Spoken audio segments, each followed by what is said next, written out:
A PWM fan is a DC fan whose speed can be controlled by sending a pulse width modulated signal.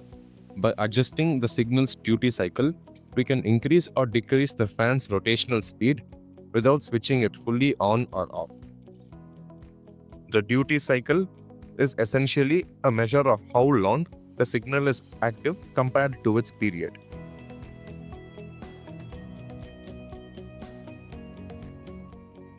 The fan is connected to a pin which supports PWM.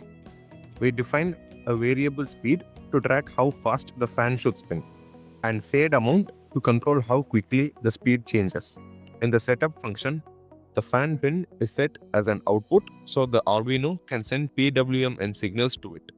Inside the loop function, PWM is used to set the fan speed using analog rate. Then the speed is updated by adding the fade amount.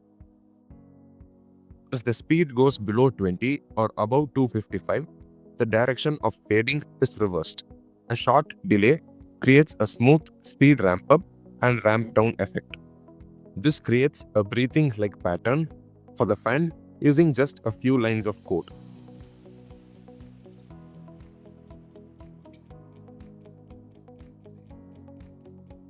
Let us now take a look at the PWM controlled fan on the Arduino EK R4 experiment kit.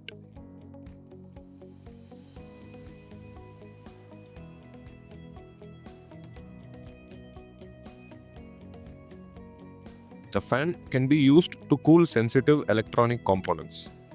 It may provide ventilation in compact enclosures.